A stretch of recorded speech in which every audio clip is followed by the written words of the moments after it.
Throughout history, humanity has witnessed horrifying acts of violence and catastrophic events, leaving behind chilling evidence of human suffering. From ancient massacres to modern atrocities, these brutal deaths reveal the darkest extremes of cruelty and misfortune. Studying them exposes both the fragility of life and the stark realities of our past. Nearly 800,000 years ago, in what is now northern Spain, the cave of Gran Dolina became the silent witness to some of the most brutal human deaths ever discovered in the archaeological record. When researchers excavated the site, they uncovered the fragmented remains of at least 11 early humans, most of them children and adolescents, and what immediately stood out was that these individuals had not died naturally, nor had they been buried with care or intention. Instead, their bodies had been systematically butchered, dismantled piece by piece in a way that leaves little room for doubt about what happened next. The bones bore deep cut marks from stone tools where muscles were carefully sliced away. Joints were deliberately disarticulated, and skulls and long bones were violently smashed open to extract the calorie-rich marrow inside. These were not accidental injuries, or the result of post-mortem damage over time. They were clear signs of intentional killing and processing carried out with the same efficiency used to prepare hunted animals. The evidence showed that whoever carried out these acts approached human bodies as food, rather than as members of the same species. The cave floor was not a site of mourning or ceremony, but a place of calculated violence that revealed the darker capacities of early humans. What makes this discovery particularly disturbing is the way human remains were treated alongside animal bones. Deer, horses, and other prey were processed in the same manner, and when scientists examined the cut marks, break patterns, and disarticulations, the parallels were unmistakable. Humans were skinned, cut, broken, and consumed in precisely the same way as the animals, strongly indicating that this was not ritualistic behavior, but nutritional cannibalism driven by survival, dominance, or possibly territorial conflict. The age profile of the victims further emphasizes the brutality of the act, as many of the individuals were young, suggesting they may have been targeted because they were easier to overpower. The lack of burial, ceremonial treatment, or evidence of mourning shows that this was a pragmatic and repeated behavior rather than an isolated incident. The sheer efficiency with which these acts were carried out reveals a level of planning and intent that is both fascinating and deeply unsettling. Gran Dolina does not provide evidence of accidental deaths or the consequences of natural disasters. It is a record of deliberate, methodical, and repeated violence against members of the same species. The species most commonly associated with the site, Homo antecessor, was not a mindless brute, but a capable hunter with tools, coordination, and social structure. Yet the evidence at Gran Dolina shows that these early humans were also capable of extreme cruelty, killing members of their own species with precision and purpose. The repeated nature of the cut marks and the number of individuals involved suggest that this was not a single desperate act in a moment of famine,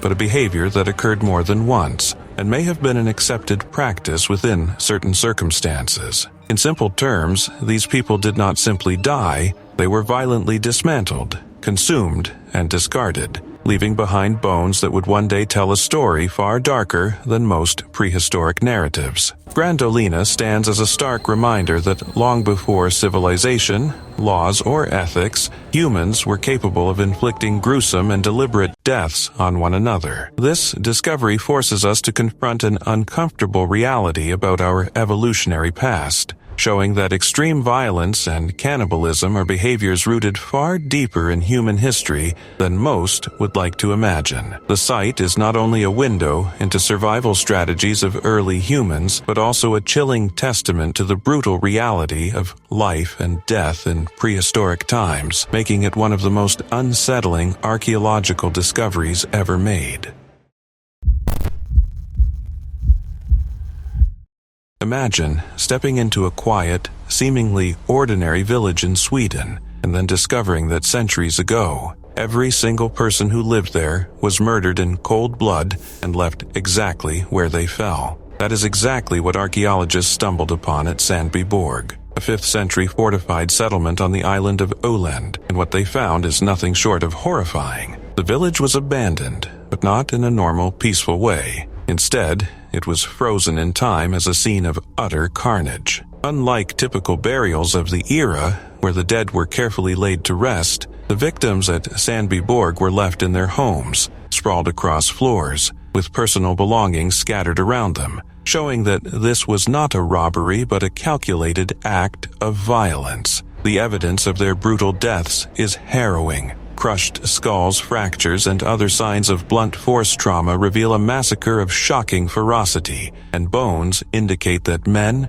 women, and even children were caught in the same horrifying fate. It's difficult to imagine what those last moments might have looked like, but the archaeological record makes it painfully clear. This was a sudden, merciless assault that spared no one. The scale and nature of the violence at Sandby Borg suggests something more than a random raid. It feels like a deliberate annihilation. Archaeologists have described walking through the village as stepping into a frozen nightmare, where each home tells the story of lives violently ended. In some houses, victims appear to have tried to hide or defend themselves, but the overwhelming evidence of skull fractures and broken bones shows that resistance was futile. Interestingly, most valuables were left untouched, suggesting that the perpetrators were not after wealth, but rather had a darker motive, perhaps revenge, political power, or fear of enemies. Every discovery at Sandby Borg raises more questions than answers, and the mystery adds to the chilling aura surrounding the site.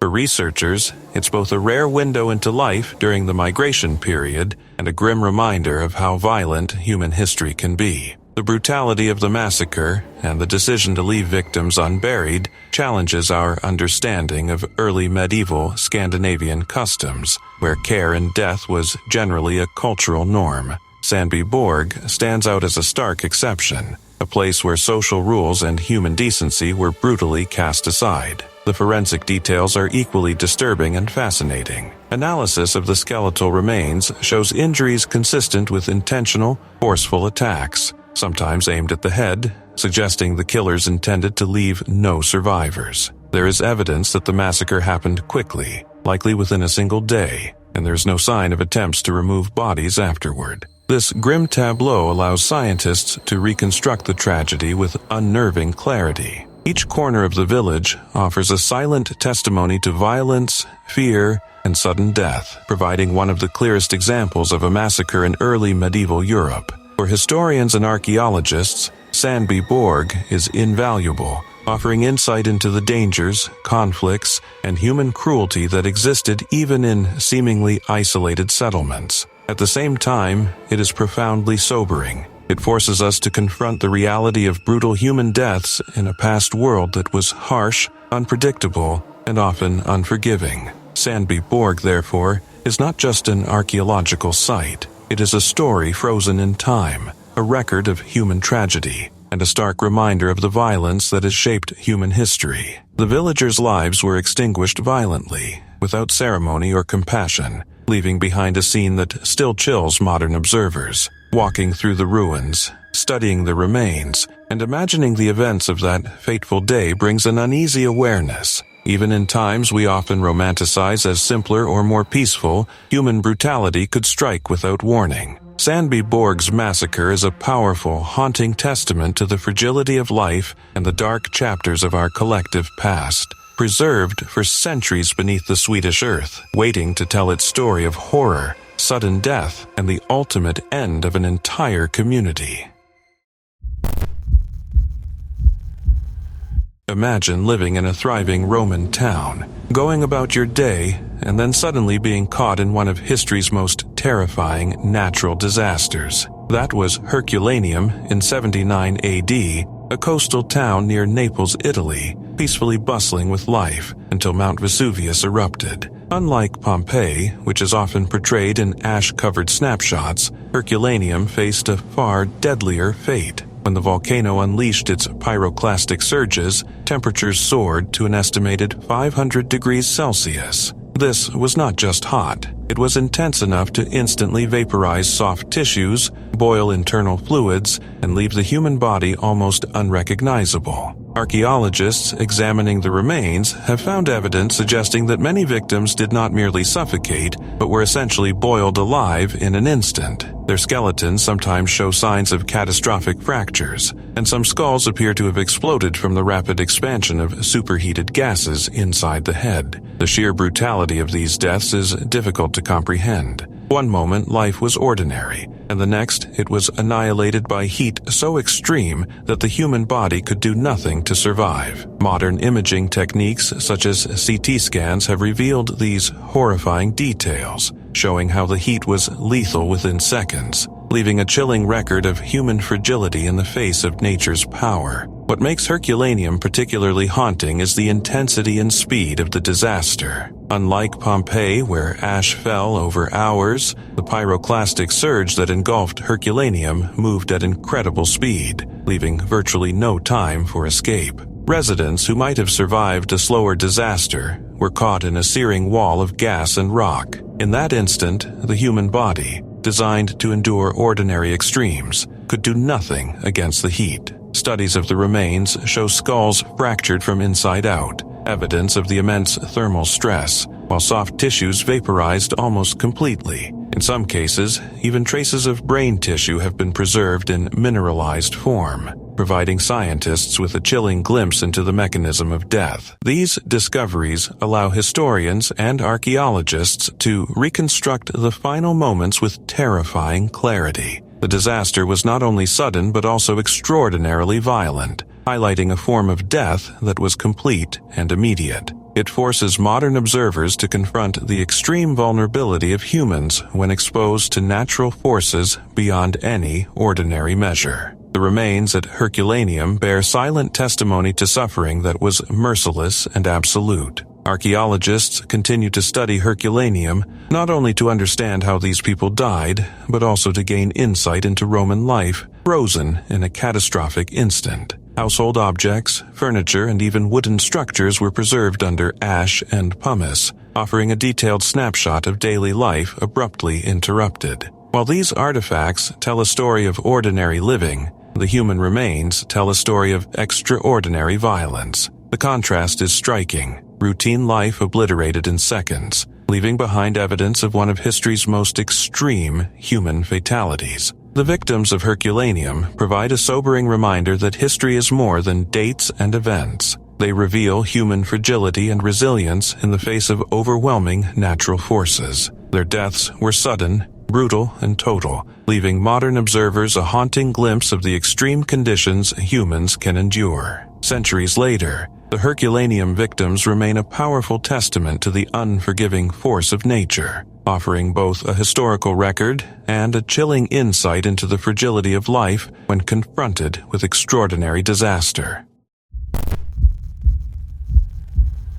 The story of Elizabeth Short, forever etched into true crime history as the Black Dahlia, is a chilling reminder of human cruelty and the dark shadows that sometimes lurk behind society's glamorous facade. In January 1947, the young aspiring actress, just 22 years old, disappeared in Los Angeles, a city already teeming with post-war ambition and Hollywood dreams. What made this case instantly infamous, however, was not just her disappearance, but the horrifying scene in which her body was discovered. Elizabeth's remains were found in a vacant lot, bisected at the waist with surgical precision, completely drained of blood, and with her mouth grotesquely carved into a Glasgow smile. It was a scene so macabre and meticulously executed that it suggested a killer with anatomical knowledge, someone capable of committing a murder that was as gruesome as it was calculated. The brutality of her death sent shockwaves through the city, and the media frenzy that followed only magnified the horror.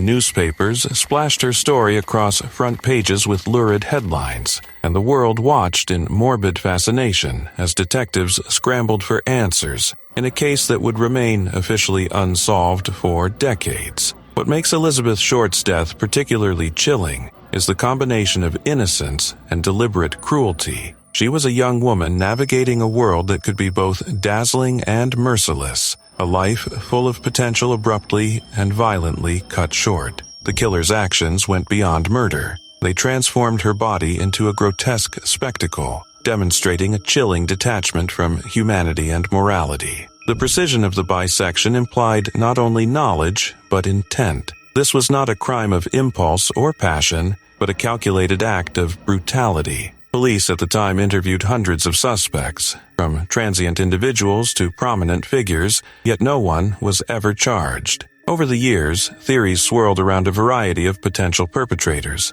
including doctors, ex-lovers, and even figures tied to the criminal underworld, but none could be conclusively proven. This lack of resolution has kept the case alive in public imagination, its horror magnified by the mystery of the unknown perpetrator. Elizabeth Short's murder became a symbol of urban violence, illustrating how even in a city of bright lights and opportunity, darkness could strike with shocking ferocity. The cultural impact of the Black Dahlia case cannot be understated. Beyond the sheer brutality, it revealed the complex interplay of media, fame, and tragedy. Journalists sensationalized her life and death, creating myths around her persona and amplifying public fascination with her murder. Yet, at the center of it all was a human being who suffered an unimaginably violent death, a reminder that behind the headlines and speculation was real, devastating loss. The case continues to inspire books, films, podcasts, and documentaries,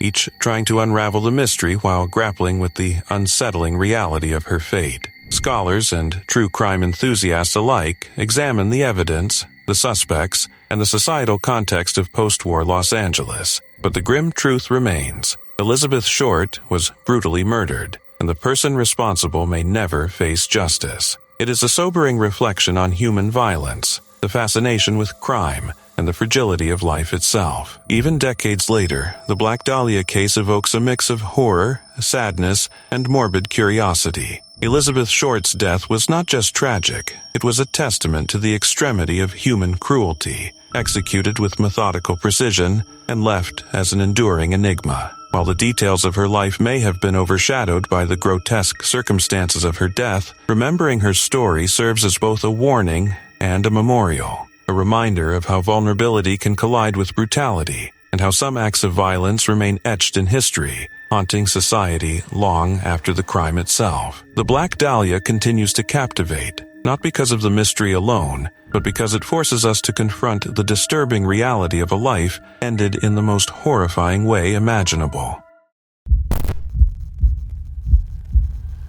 About 600 years ago, in what is now modern-day Croatia, a horrific event unfolded that would remain buried and forgotten until its discovery in 2007. While a man was digging to build a garage, he unearthed a mass grave containing the remains of 41 individuals. What initially seemed like an ordinary archaeological find soon revealed a chilling story of human brutality in prehistory. Forensic studies showed that none of the victims were related, which immediately ruled out the possibility of a domestic dispute or a family feud. Instead, the evidence pointed to a deliberate and indiscriminate massacre. The victims were men, women, and possibly children, and their lives were violently cut short. Many had suffered massive blunt force trauma to the back of the head, suggesting that they had been struck down either while kneeling in submission or while desperately fleeing for their lives. This was not a random act of violence, but a carefully executed killing, one that reflected the harsh realities of human conflict even in early Neolithic communities. The Potočani massacre is particularly striking because it represents one of the earliest known examples of mass execution in Europe. Archaeologists and forensic specialists studying the site have emphasized that this was a systematic act rather than a spontaneous outbreak of violence. The lack of familial ties among the victims suggests that entire groups of people were targeted indiscriminately, likely as part of larger social or territorial conflicts. While we can only speculate about the motivations behind the massacre, it is clear that resource competition, social tensions, or intergroup rivalries may have escalated into deadly violence. The method of execution, with repeated strikes to the back of the head, indicates a level of planning and intent that goes beyond simple survival instincts. Each individual at Potočani was subjected to extreme brutality, highlighting that organized, premeditated killing is not solely a feature of recorded history but a tragic aspect of human behavior, stretching back thousands of years. The discovery of the Potočani massacre forces us to confront the darker side of prehistoric life and reminds us that human cruelty has deep roots. Unlike other archaeological sites where mass deaths are attributed to disease or natural disasters, this site is a clear example of deliberate human violence. The fact that such a violent event occurred so early in European prehistory challenges the notion of Neolithic communities as entirely peaceful and cooperative. It provides crucial insight into the social dynamics, fears, and conflicts of early human societies. Today, the Potočani site stands as a solemn testimony to the lives lost in a brutal and senseless act of violence. Each skeleton tells a story of suffering and sudden death, and together they reveal the profound consequences of unchecked aggression. The massacre remains a stark reminder of the capacity for cruelty within human communities, even in eras that predate written history, forcing us to reflect on the enduring nature of violence and the value of remembering those who perished.